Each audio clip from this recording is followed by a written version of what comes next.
Welcome back on the Anglers Extra pregame show. It's time for the catch of the day. I'm Dominic Catronio with our team writer, Jesse Dougherty. Jesse, you're writing another one of your great features, and this time it's on the catchers. Yep. Tell me how that's plugging along for you.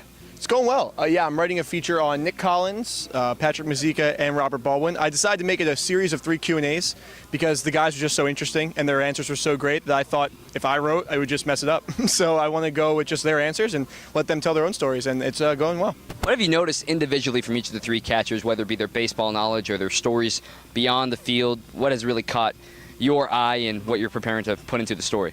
Yeah, I can break it down one by one. Robert Baldwin, he's a Yale guy. He's an energy studies, political science major, and the connection he has made between problem solving in his major and then problem solving at the plate and behind the plate is really great, and it's something that really helps him be a thinker on the field, and that is kind of his angle of his story in Q&A.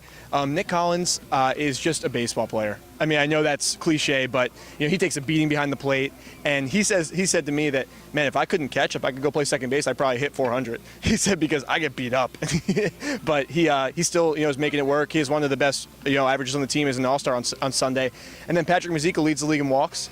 And his patience actually stems from his basketball days at the Salisbury School with a lot of D1 recruits, and he said he was a shooter who wouldn't shoot. And they would say, shoot the ball, shoot the ball, shoot the ball. And he said it had to be the perfect shot. And now baseball has to be the perfect pitch. Well, maybe you can take a lesson or two of that in your basketball game as well. But back here, we're heading to the last stretch of the season. The Anglers still trying to find their stride here. They've been going back and forth. A tough stretch these last 10 games as well. What is it do you think is missing from your eyes on this Anglers team? I think it's the timely hits. I think Schiff has said it after every game that they've lost now that, the pitching's been good.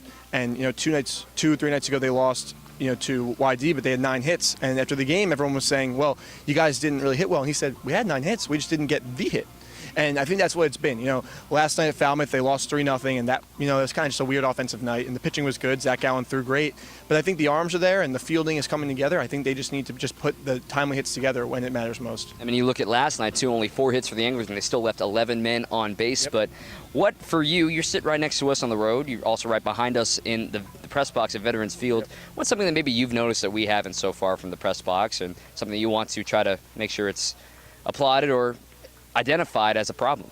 I think applauded is just the attitude of this team. And like I said, I think that's a cliche thing to say, but the team has lost 9 of 11 games, and that's not easy.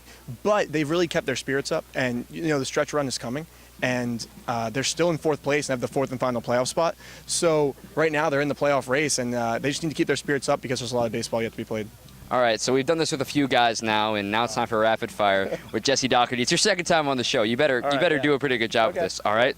And we're going to shorten it for you just because you're friends with us, all right? So first one, favorite guy to interview on the team? Favorite guy to interview on the team?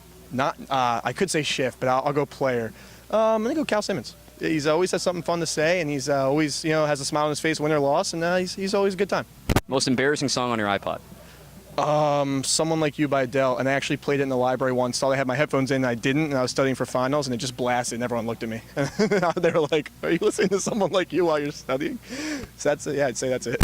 Your favorite Syracuse classmate here on the Cape, considering we're pretty much surrounded by Syracuse Orange? I'm going to go with Cotuit Kettleer broadcaster Brendan Glasheen, not Johnny Wincott, who's next to you in the booth. So sorry about that, Johnny, but Glash is my dude, and he's doing a great job for the Kettleers.